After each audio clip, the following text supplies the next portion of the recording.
Are you for real? Great question, Sandy.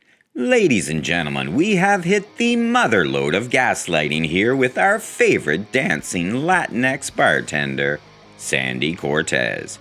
Oh my, has she learned some big words since her brother sent in her audition tape for the role of congressperson just a few short years ago.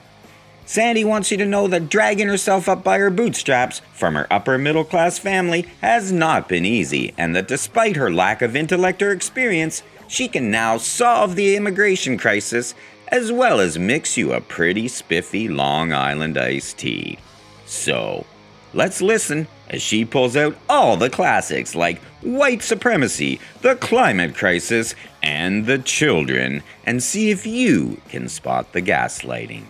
So let's talk about this because so much of our national conversation, which is not a conversation about immigration, is driven by people who could not care less about immigrants. Often people want to say, why aren't you talking about the border crisis? Or why aren't you talking about it in this way? Well, we're talking about it. They just don't like how we're talking about it because it's not a border crisis. It's an imperialism crisis. It's a climate crisis. It's a trade crisis. And also, it's a carceral crisis because, as I have already said, even during this term and this president, could this child be any more condescending?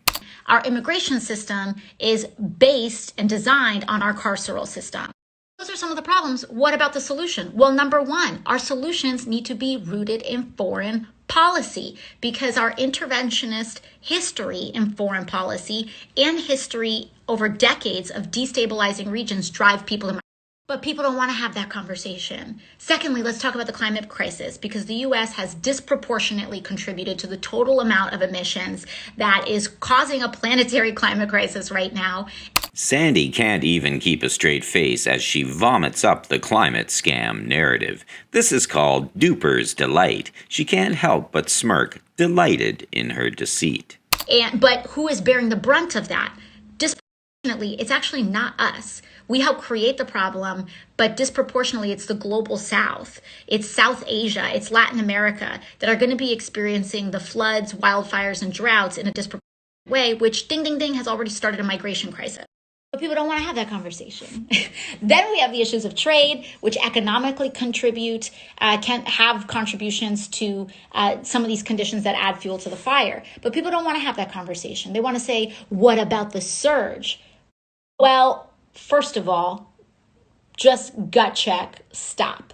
Anyone who's using the term surge around you consciously is trying to invoke a militaristic frame.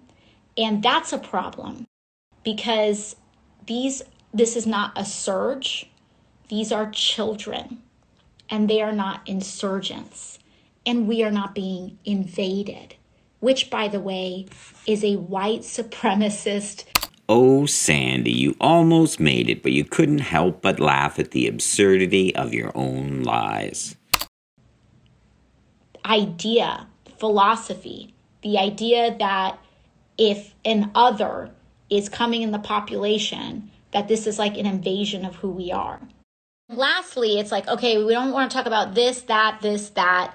But if you do want to zero in on the conditions of this moment, because we don't want to deal with the contributions we made to helping create this moment, but we now want to deal with the last minute symptoms of it, you can look at our carceral system. And that this is what Black and abolitionist organizers have already been talking about for a long time.